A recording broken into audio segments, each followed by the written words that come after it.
చేసిందే చేస్తే ఏం బాగుంటుందబ్బా. అప్పుడప్పుడు కొత్తగా చేయాలి. అయితే మన ప్లేస్లో లేకపోతే కాస్త ప్లేస్ మార్చి కొత్త ప్లేస్లో ఎప్పుడు కాకపోయినా అప్పుడప్పుడైనా వెరైటీగా కనిపించకపోతే మనకి మనమే బోర్ కొడతాం కదా అని అంటున్నారు కొందరు హీరోలు. విలన్లు. Sorry hero come విలన్లు.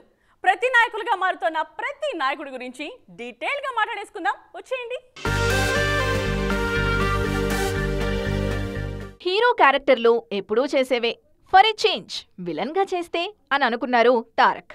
జై లవకుశలో విలన్ గా మెప్పించారు. ఆ సినిమాలో ఆయన యాక్టింగ్ చూసిన నార్త్ మేకర్స్ ఇప్పుడు వార్ 2లోనూ నెగిటివ్ ఛాయలున్న క్యారెక్టర్ కి ఫిక్స్ చేశారు.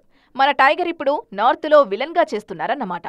అలాగే నార్త్ లో నితీష్ తివారీ తెరకెక్కిస్తున్న రామాయణంలో రావణాసురుడిగా మెప్పించడానికి రెడీ అవుతున్నారు యష్. కేజీఎఫ్ లో ఆయనే హీరో అయినా గ్రే షేడ్స్ బాగానే కనిపించాయి జనాలకు. యానిమల్ సినిమా క్లైమాక్స్ చూసిన వారికి యానిమల్ పార్కులో విలన్ ఎవరో ప్రత్యేకంగా చెప్పనక్కర్లేదు. మన జై లవకుశలో హీరో విలన్ తారక్ చేసినట్టు యానిమల్ పార్కులోనూ హీరో విలన్ గా మెప్పించడానికి రెడీ అవుతున్నారు రణ్బీర్ కపూర్. 2026లో తెరకెక్కే యానిమల్ పార్క్ కోసం ఓ సెక్షన్ ఆఫ్ ఆడియన్స్ ఈగర్ గా వెయిట్ చేస్తున్నారు.